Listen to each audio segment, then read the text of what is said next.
सच्चिदानन्द रूपाय विश्वोत्पत्त्यादिहेतवे तापत्रय विनाशाय श्रीकृष्णाय वयं नमः। सत् चित आनन्द स्वरूप हुनुभएका भगवान जसले तीन प्रकारको ताप आध्यात्मिक आदि दैविक अनि आदि भौतिक तापलाई निवारण गर्नुहुन्छ, यस्तो भगवान कृष्णको हामी नमस्कार गर्दछौँ। भगवान कृष्णलाई सतत नमन गर्दै सम्पूर्ण दर्शकमा हार्दिक स्वागत गर्दछु। प्रस्तुता म बालचन्द्र अधिकारी, कार्यक्रम अध्यात्म दर्शनमा। दर्शकबिन, अध्यात्म दर्शन कार्यक्रम प्राइम टाइम टेलिभिजनको दैनिक श्रृङ्खला हो, यहाँलाई अवगत नै छ। र आजको श्रृङ्खला पनि हामी शुभारम्भ गर्छौँ पञ्चाङ्गबाट। आज विधि 2077 साल पौष महिनाको 22 गते बुधबार, तदनुसार जनवरी 6 तारिक सन् 2021। पौष कृष्ण पक्षको अष्टमी तिथि, हस्ता नक्षत्र, दिगण्ड युग, बालकरण कन्या राशिमा चन्द्रमा। आज बिहान सूर्योदय 6:57 हुनेछ भने सूर्यास्त साँझ 5:22 हुनेछ। आज बुधाष्टमी व्रत गोरखकाली पूजाको दिन परेको छ। पञ्चाङ्ग सम्बन्धी जानकारी विशद कार्यक्रम शुभारम्भ गरौँ राशिफलबाट। प्रारम्भमा मेष राशि। मेष राशिहरूका लागि आज ग्रह गोचरको दृष्टिबाट विवेचना गर्ने हो भने विशेषतः साना ठुला यात्राबाट प्राप्त भएको प्रतिफल आज प्राप्त हुनेछ। दैनिक आवश्यकता पूरा हुनेछन् भने मेहनतको फल पनि आज प्राप्त हुनेछ। आम्दानी बढ्नाले मनमा उत्साह जाग्नेछ भने श्रमको उचित मूल्याङ्कन प्राप्त हुनेछ। व्यापारमा राम्रै फड्को मार्न सक्नुहुनेछ। केही काम रोकिनाले मनमा केही दुःख चिन्ता भने केही बन्न सक्छ, विचार पिर्नु होला। आफ्नो श्रमबाट अरूले फाइदा उठाउने चेष्टा गर्नेछन्। पुरानो समस्याले केही सञ्चित रकम खर्च हुन सक्छ। अरू भक्त सबै राम्रा छन्। तपाईँको लागि आज रङको कुरा गर्दा रातो अङ्कको रूपमा हेर्दा 1 अङ्क, दिशा भने पूर्व दिशा शुभ रहेको छ। वृष राशि। मेहनतले नाम, दाम र इनाम दिलाउनेछ। प्रयत्न गर्दा सजिलै लक्ष्यमा पुग्न सक्नुहुनेछ भने विभिन्न अवसरले आज पछ्याउनेछ। भविष्यका लागि दिगो फाइदा हुने काम आज प्रारम्भ हुनेछ भने कामको सन्दर्भमा विशिष्ट व्यक्तिहरूसँग मित्रता पनि बढ्न सक्छ। चिन्जानका माध्यमले पनि विशेष फाइदा यहाँलाई प्राप्त हुनेछ भने कृषि तथा व्यापारमा पनि मनैका लाभ लिन सक्ने आज समय रहेको छ। प्रेममा पनि सफलता प्राप्त गर्न हुनेछ भने यहाँलाई रङको कुरा गर्दा सेतो रङ अङ्कको रूपमा हेर्दा 2 अङ्क, दिशा भने उत्तर दिशा शुभ रहेको छ। मिथुन राशि। प्रतिविहीन काममा समय र बुद्धि खर्चिनु पर्नेछ। शरीरमा केही कमजोरी तथा आलस्य अनुभूति हुनेछ भने दोहोऱ्याएर प्रयत्न गर्दा आंशिक काम बन्न सक्छ। फाइदा कमै भए पनि तारिफिएको कामको थालनी हुनेछ भने धर्म कर्म तथा परोपकारी काममा प्रवृत्त हुनुहुनेछ। जीवनस्तरमा परिवर्तन ल्याउन निकै मेहनत गर्नु पर्ला। भविष्यका लागि जग बसाउन आज सक्नुहुनेछ। प्रेममा सफलता प्राप्त गर्नुहुनेछ भने शेयर बजारको कारोबार पनि आज तपाईँलाई डुबाउनेछ। यहाँलाई रङको कुरा गर्ने हो भने खैरो प्रकारको रङ शुभ अङ्कको रूपमा हेर्दा 3 अङ्क अनि दिशा भने पश्चिम दिशा शुभ रहेको छ। कर्कट राशि। व्यस्तता भने बढ्नेछ। शरीरमा कमजोरी अनुभूत भए पनि गोप्य सूचना बाहिर ननिकाल्नु होला। यदि काम गर्नु भएन भने आज जे काम आँट्नुहुन्छ त्यो कामले तपाईँलाई सफलता नै दिलाउनेछ। स्वास्थ्यको कुरा गर्दा कि आहार विहारमा विचार पुर्याउनु होला। पेटमा केही गडबडी हुन सक्छ। अरू पक्ष सबै राम्रो छ। आज राजनीतिक क्षेत्रबाट पनि मनैको लाभ प्राप्त हुनेछ भने अनि कानुन क्षेत्रमा मुद्दा मामिलाको क्षेत्र आज फैसला हुँदैछ भने तपाईँको पक्षमा फैसला हुनेछ। यो अर्थबाट आजको दिन यो राशिका लागि साह्रै महत्त्वपूर्ण दिनको स्वरूपमा हेर्न सकिन्छ। यहाँलाई रङको कुरा गर्दा रातो प्रकारको रङ शुभ अङ्कको रूपमा हेर्दा 5 अङ्क अनि दिशा भने दक्षिण दिशा शुभ रहेको छ। सिंह राशि। व्यापारमा लाभ लिने समय रहेको छ भने व्यवसायले रमाइलो यात्रा गर्ने अवसर पनि प्राप्त हुन सक्छ। विभिन्न भौतिक साधन तथा प्राप्त हुनेछन् भने धन र ज्ञानको भण्डार आज बढ्नेछ। मेहनतले जीवनशैलीमा परिवर्तन ल्याउन सक्नुहुनेछ भने त्यति मात्र नभएर प्रियजनसँग भेटघाट हुनका साथै आतिथ्यपूर्ण सम्मान पनि प्राप्त हुनेछ। श्रीमान श्रीमतीमा होस् अथवा प्रेमी प्रेमिकामा भने अलिकति गलत बुझाइ र गलत सोचले गर्दा सामान्य रूपमा त मनमुटाव हुनेछ। केही झगडा पनि योग रहेको छ। विचार पुर्याउनु होला। अरू पक्ष सबै राम्रो छन्। यहाँको लागि रङको कुरा गर्ने हो भने गुलाबी रङ शुभ अङ्कको रूपमा हेर्दा 9 अङ्क अनि दिशा भने पूर्व दिशा शुभ रहेको छ। कन्या राशि। पुरुषार्थी कामले समाजमा स्थापित बनाउन सक्छ। स्वास्थ्य सबल बन्नको साथै काममा उत्साह जाग्नेछ भने चुनौती पन्छाएर पनि काम बनाउन सक्नुहुनेछ। शत्रुहरू किराना लाग्नेछन् भने प्रतिस्पर्धामा विजयी हुनुहुनेछ। रोकेका काम बन्नाले मनैको लाभ प्राप्त हुनेछ भने ईर्ष्या गर्नेहरूले हार खानेछ। व्यापार लगायत आर्थिक लाभ हुने समय रहेको छ भने नयाँ योजना पनि शुभारम्भ गर्ने समय रहेको छ। यहाँको लागि रङको कुरा गर्ने हो भने वैजयन्ती रङ शुभ अङ्कको रूपमा हेर्दा 3 अङ्क अनि दिशा भने पूर्व दिशा शुभ रहेको छ। तुला राशि तुलसीहरूका लागि अप्ठ्यारा परिस्थितिसँग सम्झौता गर्नुपर्दा लक्ष्य प्राप्त गर्न अलिकति विलम्ब हुनेछ। अस्वस्थताले आफूलाई कमजोरी भएको अनुभूति दिलाउनेछ भने काममा केही अलमल पनि हुन सक्छ। टाढाको व्यक्तिबाट मनेको सहयोग प्राप्त हुनेछ भने आफ्नै नजिकको इष्टमित्रबाट पनि केही धोका पनि हुनेछ। शैक्षिक क्षेत्र र आर्थिक क्षेत्रको दृष्टिकोणबाट आजको दिन तपाईँको लागि साह्रै महत्त्वपूर्ण छ। अरू पक्ष सबै आभार छन्। यहाँको लागि रङको कुरा गर्ने हो भने रातो रङ शुभ अङ्कको रूपमा हेर्दा 8 अङ्क अनि दिशा भने पश्चिम दिशा शुभ रहेको छ। वृश्चिक राशि नजिकका साथीभाइसँग असमदारी बढ्नेछ भने काम बिग्रने डरले सताइरहेछ। तत्कालको फाइदा हेर्दा पछिलाई केही घाटा हुन सक्ने अवसर पनि रहेको छ। विचार पुर्याउनु होला। वचन दिने काम नगर्दा नै राम्रो हुनेछ। आर्थिक दृष्टिकोणबाट भने आज साह्रै राम्रो आर्थिक यहाँलाई फाइदा हुनेछ भने साझेदारीको कुरा गर्दै हो भने पहिलेको केही सम्झौता भङ्ग पनि हुन सक्छ। विचार पुर्याउनु होला। अरू पक्ष अत्यन्त राम्रो छन्। शुभचिन्तकहरू टाढिन सक्ने भए पनि आर्थिक क्षेत्र साह्रै बलियो हुनेछ भने स्वास्थ्यको कुरा गर्दा पनि साह्रै राम्रो स्वास्थ्य लाभ आज प्राप्त हुनेछ। टाढाको व्यक्तिले तपाईँलाई धेरै माया गर्नुहुन्छ। रङको कुरा गर्दा यहाँको लागि आज सेतो प्रकारको रङ शुभ अङ्कको रूपमा हेर्दा 7 अङ्क अनि दिशा भने पश्चिम दिशा शुभ रहेको छ।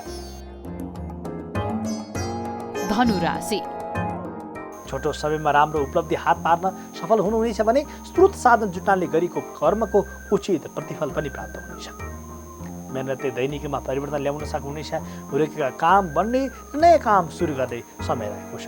उद्योग र व्यापारमा विशेष फाइदा हुनेछ भने शत्रु र प्रतिस्पर्धीलाई पनि सजिलै हराउन सक्नुहुनेछ। नौलो प्रकृतिको काम शुभारम्भ गर्ने आज समय रहेको छ। मिडिया सेक्टरमा हुनुहुन्छ भने बोल्दा विचार पुर्याउनु होला। नराम्रो कुरालाई लिएर भाइरल बनाउन सक्ने खालको समय पनि रहेको छ। यहाँको लागि रङको कुरा गर्ने हो भने पहिलो रङ शुभ अङ्कको रूपमा हेर्दा 1 अङ्क अनि दिशा भने उत्तर दिशा शुभ रहेको छ। मकर राशि अध्ययनमा प्रगति हुनेछ भने ज्ञान र कलालाई निखार्ने आज अवसर प्राप्त हुनेछ। बुद्धिले काम लिँदा चिताएको योजना कार्यान्वयनमा आउनेछ। शुभचिन्तकहरूको सहयोगमा यहाँले राम्रै काम सम्पादन गर्न सक्नुहुनेछ। अर्थ उपार्जनका लागि स्रोत पनि नयाँ फेला पर्नेछन् भने समाजमा आफ्नो प्रभाव पनि जमाउन सक्नुहुनेछ। जीवनशैलीमा केही परिवर्तन आउने पनि समय रहेको छ।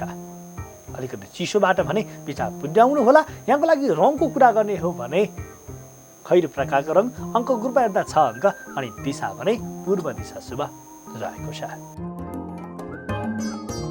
कुम्भ राशि प्रतिष्ठित काम गर्दै नाम र दाम कमाउने बेला रहेको छ। नयाँ तथा रचनात्मक काम आजबाट प्रारम्भ हुनेछ। सहयोगीहरूले साथ दिनेछन् भने पहिलेको सफलताले पनि थप मनमा उत्साह जगाउनेछ। परिवारजनसँग भेटघाट हुनेछ भने रमाइलो जमघटका बीच स्वादिष्ट भोजनको पनि आनन्द प्राप्त हुनेछ। मित्रता र प्रेमको बन्धन अझ कसिलो हुनेछ भने यहाँको लागि आज रङको कुरा गर्ने हो भने गुलाबी रङ शुभ अङ्कको रूपमा हेर्दा 8 अङ्क अनि दिशा भने दक्षिण दिशा शुभ रहेको छ। मीन राशि आकस्मिक खर्च बढ्नाले अर्थ अभाव देखा पर्न सक्छ। लगानी बढाउनु पर्ने बाध्यात्मक परिस्थिति आउन सक्दछ। आक्षेप लगाउनेहरू सक्रिय हुनेछन् भने सहयोग गर्नेहरू कमै भेटिनेछन्। बेलेमा होस नपुर्याउनाले चुनौती आइरहन सक्छ। विचार पुर्याउनु होला। शुभचिन्तकहरू टाढिन सक्ने समय रहेको छ। धेरै लगानी गर्दा काम मात्र पछि फाइदा हुने समय पनि रहेको छ। अरू पक्ष पनि सबै राम्रा छन्। यहाँको लागि रङको कुरा गर्ने हो भने यहाँलाई सेतो प्रकारको रङ अङ्कको रूपमा हेर्दा 1 अङ्क अनि दिशा भने उत्तर दिशा शुभ रहेको छ। दर्शकवृन्द, यहाँहरूमा आज हामीले मेष राशिदेखि मीन राशिसम्मका राशिफल प्रस्तुत गर्यौँ। पक्कै पनि प्रारब्ध र पुरुषार्थ जीवनको संयोग भएको हुनाले दुईटै कुरालाई अगाडि बढाएर यहाँहरू अगाडि बढ्नुहुन्छ भन्ने आग्रह गर्दै यतिखेर भने छोटो विश्रामको पालो भएको छ। सकेर रहनुहोला, हेर्दै गर्नुहोला। दर्शकवृन्द, पुनः हार्दिक स्वागत छ। आजको श्रृङ्खलामा हामीले भर्खरै पञ्चाङ्ग अनि राशिफल श्रवण गर्यौँ। आजको श्रृङ्खला बुधबार बुधाष्टमी, विशेष गरेर भगवान कृष्णको विष्णुको प्रार्थना गर्ने, पूजा गर्ने अनि दर्शन गर्ने दिन भएको हुनाले गर्दा एउटा पुराणको कथा यादबाट राख्छु। त्यो हो सुदामा चरित्र। सुदामा चरित्रलाई विस्तृत रूपमा श्रीमद् भागवत महापुराणको 10औं स्कन्धको 80औं अध्यायमा व्याख्या गरिएको छ। सुदामालाई परिचय गराउने क्रममा वेदव्यासले परिचय गराउनुहुन्छ ब्राह्मणो ब्रह्मविद्मा। ब्राह्मण हुनुहुन्थ्यो र त्यो ब्रह्मतत्त्वलाई जानेको पनि मध्येमा उत्तम हुनुहुन्थ्यो ब्रह्मविद्मा भनेर विशेषण बताउनु भएको छ, लेख्नु भएको छ। अनि उनको पत्नीको परिचय गराउँदाखेरि तस्य भार्या कुचैलस्य भनेर क्षिप्मामा तथा विदा भनेर व्याख्या गर्नुभएको छ। यो अर्थबाट हेर्दा उनको पत्नीलाई भने अलिकति मैली भएकी, अलिकति दुखी भएकी भनेर परिचय गराउनु भएको छ। अब कथा कसरी सुरु हुन्छ हामीले यस्तो गर्छौँ। सुदामा ब्राह्मण परिवारका हुन्छन्, साह्रै गरिब हुन्छन्। उनकी पत्नीको नाम हुन्छ सुशीला, तर सम्पत्ति नभएको हुनाले, मैलो चोलो लगाउने भएको हुनाले सबैले उनलाई कुचैला कुचैला भनेर नामकरण गर्छन्। धेरै समय बित्छ, घरमा खानेकुरा केही पनि नभएपछि सुशीलाले आफ्नो घर वरपर छरछिमेकमा परिवारमा केही मागेर आफ्नो परिवारलाई, छोराछोरीलाई र आफूले पनि केही प्राण हानिराखेकै हुन्छ। एक दिन उनलाई साह्रै गाह्रो पर्छ अनि उनले सुन्दछिन् मेरो श्रीमान यानि कि सुदामा नामका ब्राह्मणका साथी भगवान कृष्ण हुन्, शान्ति पनि नाम गरेका गुरुको आश्रममा सँगै पढेका थिए भनेर सुन्दछिन्। सुदामाले भनेका पनि होइन। अनि एक दिन आफ्नो श्रीमानको अगाडि बसेर उनले रुँदै रुँदै गुनासो गर्दछिन्। अरू बेलामा गुनासो नगर्ने व्यक्ति आज गएर उनले गुनासो गर्दछिन् अनि भन्दछिन्, साडी तुन्दा तुन्दा पतरी सरी भो सारी तनको, कति तुन्नु मैले तबल पुगी गएक मनको। दिदी बहिनीहरू बहुत गहना लाई कपडा, याई बोल्दामा मकन मनमा लाग्छ थपडा। एक कुरा भनिन्, मेरो दुःख कुसँग गएर पोखाउँ? शरीरमा लगाएको साडी पल पर्छ टाल्छु, पल पर्छ टाल्छु, टाल्दा टाल्दा अब यति गरौँ भइसक्यो, यानि कि 40 किलो भएको हो कि जस्तो भान हुन्छ। अब मलाई टाल्ने रहर पनि छैन, घरमा खानेकुरा पनि छैन। छोराछोरीले खानेकुरा मागे भने आज एकादशी हो बाबु, खान हुँदैन भनेर रोक्छु। आज पनि एकादशी, भोलि पनि एकादशी भनेर रोक्छु। अनि माइती जाउँ भने दिदी बहिनीहरू बहुत गहना लाई कपडा, राम्रो घर गहना लगाएर दिदी बहिनी गएका छन्। म जस्तो झुम्रो भएको व्यक्तिलाई कसले वास्ता गर्छ र? फलानीको कस्तो भाग्य भनेर हेला गर्छन्, मलाई त्यो पनि चित्त दुख्छ।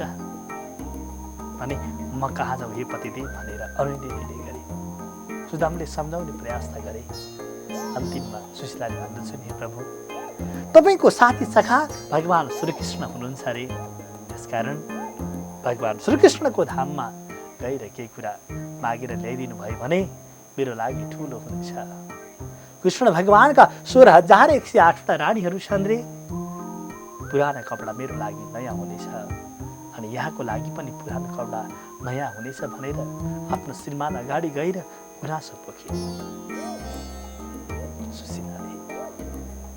सुदामा दुखी हुँदै भन्नुहुन्छ, नानी हो तिमीलाई कसले भन्यो मेरो साथी हो भनेर? मैले सुनेको भनिन् उनले।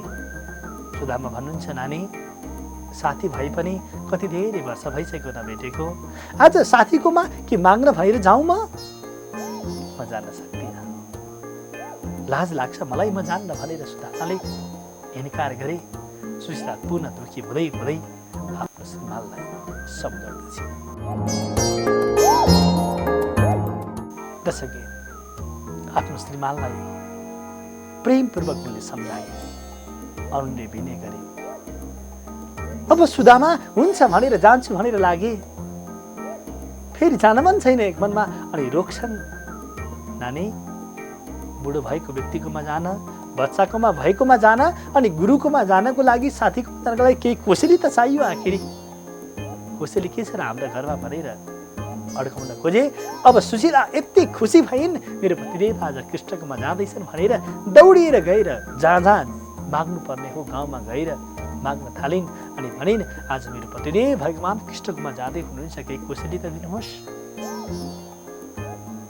गाउँलेले फेरि वचन लगाए, घरीको छोरा बिरामी भनेर आउँछे, घरिको श्रीमान बिरामी भनेर आउँछे, घरिको कति दिन भइसक्यो मेरो पतिले खाएका छैनन् भनेर आउँछे।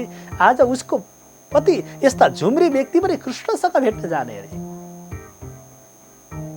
धेरै ठुलो वचन लगाए, दुखी भइन्, तर कृष्ण भेट्न जाने, भेट्न पठाउने आफ्नो चाहनाबाट विचलित भइनन्। यो कुरालाई वेदव्यासले कति मार्मिक ढङ्गबाट श्रीमद् भागवत महापुराणमा लेख्नुहुन्छ। याचित्वा चतुरो मुष्टिन् विप्रान् हृदयकदण्डोलान्। चारवटा ब्राह्मणको छुट्टै छुट्टै घरमा गएर माग्न गई। तिनले पनि आफ्नो घरमा चामल बन्नुको लागि त्यो चिउरा कुट्नलाई, चामल कुट्नलाई राखेको त्यो ढिकीमा अलिअलि एक मुठी मात्रै बचेको रहेछ, त्यसलाई बढारिन्। चारवटा ब्राह्मणकोमा गएर 4 मुठी त जम्मा बनाइने, अहिले जस्तो प्लास्टिक र झोला थिएन, बाँध्ने कुरा पाइन। याचिता चतुरो मुष्टिन् विप्रान् हृदयकदण्डोलान्। त्यसपछि बाँध्ने कुरा नपाएपछि आफ्नो लगाएको चोलोको बाहिरपट्टिको फाटिसकेको थियो, भित्रीपट्टि जुन भित्री र बाहिर दुईवटा कपडामा कालो मात्र बाँकी थियो हातमा, त्यही कपडालाई धर्म बनाएर च्यातिन्। चैल खण्डेन तानु बधुवा भर्ते प्रातः। चैले खण्डेन यानि कि त्यो चोलाको आदि खण्डलाई धर्म च्यातेर त्यो कलिकालाई पोको पारी अनि आफ्नो श्रीमान भएको ठाउँमा दौडिँदै दौडिँदै आएर पतिदेव मैले कोसेली लिइरहेको छु भनेर आफ्नो श्रीमानले त्यो कोसेली अर्पण गर्न थालिन्। सुदामाले विचार गर्नुभयो, कति धेरै श्रद्धा र कति धेरै त्याग छ यिनीमा भगवान कृष्णको दर्शनको लागि। अनि विचार गरे मलाई जाने मन त छैन यिनको यो मागबाट, तर एउटा कुरा के प्रश्न हो भने मैले भगवानको दर्शन त गर्न पाउँछु नि, उत्तम श्लोक दर्शनम, मैले भगवानको दर्शन त गर्न प्राप्त हुन्छु नि, पाउँछु नि, यसकारण म जान्छु भन्दै सुदामा घरबाट बाहिर निस्किनुहुन्छ। बिस्तारै बिस्तारै उमेर धेरै काटेका त होइनन्, तर खाना टाइममा नपाएका कुपोषणको शिकार भएका सुदामा कृष्णलाई मनमा सम्झिँदै सम्झिँदै अब द्वारकातिर प्रवेश गर्छन्।